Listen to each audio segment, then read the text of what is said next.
Canan, keçmiş qaynanavın konsertində iştirak etdin və iştirakından sonra da açıqlama verdin ki, uşaqlarımın istəyi ilə getmişdim o konsertə.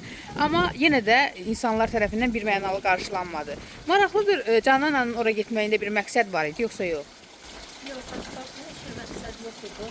Bilmirəm, insanlar niyə bunu belə qınaq adına çevirirlər. Hətta fikirlərdə yazırlar ki, kommentlərdə yazırlar ki, Mətanət xanım onu orada qəbul eləmədi. Yəni, o pis fikir deyildi. Yəni, orada qəbul olunmayan nə var idi? Hələ mən onu başa düşmürəm. Video axıra qədər çatdırılmamışdı izləyicilərə. Videonun sonunu görmədik. Nə baş verdi orada? Amma orada uşaqlarım... Hədiyyəsini aparırdın. Apardım, mən oğluma təqdim elədim. Tuncaya təqdim elədim ki, bəs hədiyyəni təqdim etsin. Burada mən əsil hədiyyə verməmişəm. Uşaqların hədiyyəsi. Onu çatdırdım. Aha. Reaksiyası necə oldu hədiyyəni gördükdən sonra? Hədiyyənin vaxtı bir də ailə tapmışdı. Yəni orada mənim şəkildə uşaqlarla özlərinin şəkilləridir. Ola bilər ki, düşündük ki, düşüb sına bilər, rankası, işləri ola bilər. Ona görə onu götürdük, kənara qoyduk ki, uşaqlar orada duranda üzərlərindən düşməz. Keçmiş qaynananın qudalarına tərif yağdırması sənə orada bir nəsə bir təsir göstərmədi ki? Heç bir təsir göstərmədi. Heç bir, yəni maraqlı. Aha. Bəs sənlə ilgilənməməsi sənə bir təsir göstərdi? O da mənlə ilgilənməyə heç ehtiyac. Çünki konsertdən öncə də biz danışmışdıq. Hətta qızımın saçına kimi salona zəng eləmişdik. O demişdi ki, qız yoxsun. Qız da istəməmişdi, Mətanət. Ona zəng elədik, Mətanət xanım istəmir, saçını açıq qoymaq istəyir. O da dedi ki, tamam, o qızına heç nə götürməsin. Yəni, bununla da danışmışıq. O da bilir ki, mən o konsertdə, hətta konsertdə gəlmək istəmirdim. Ancaq qızım çox istinad etdi ki, gəl konsertdə, yoxsa mən getməyəcəm. Şəxsi həyatın necədir? Ümumiyyətlə, Canan ikinci dəfə ailə qurmaq barədə düşünür? Yox, qətiyyən. Mən istəyirəm ki, övladlarıma gəlin gətirim. Özüm gözəl qaynanalı vermək. Necə bir qaynana olacaqsan?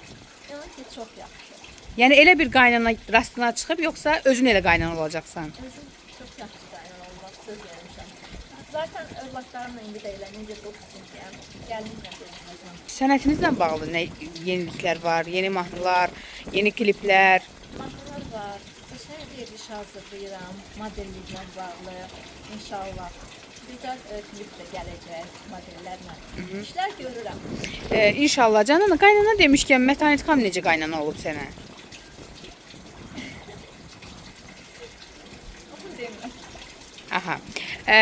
Maraqlıdır mənə, Canana, övladlarını necə bir sahədə görmək istəyərdin? Yəni, müğənni olsalar necə reaksiya verərsən? Normal, yaxşı. Yəni, övladlarımın gözəl səsi var. Gayet uşaqlıqdan bir səsi var. Qızımın da çox möhtəşəm səsi var. Yəni, mən istəyərdim bu qaynasında. Həm biznes olsun, həm də səhnədə olsun. Yəni, ideal bir insan onu görürsünüz. Nə gözəl, uğurlar arzu edirəm. İnşallah ki, sən çox yaxşı qızsan, mən bunu həmişə vurğulayıram. Bu nəyəsə söykənmir. Mən səni çoxdan tanıyıram və sənə, bilmirəm, nədəndirsə sənə hörmət edirəm həmişə.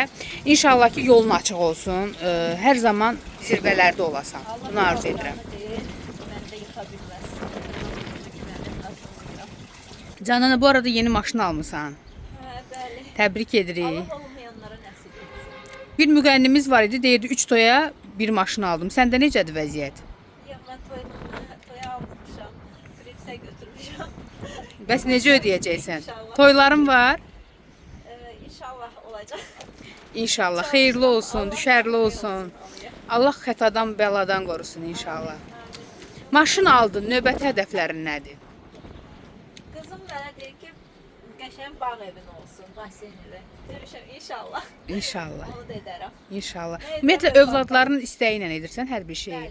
Maşını da övladların istədi aldın. Hə, onları dərsə aparıb gətirmək üçün. Xeyirli olsun. Sağ ol.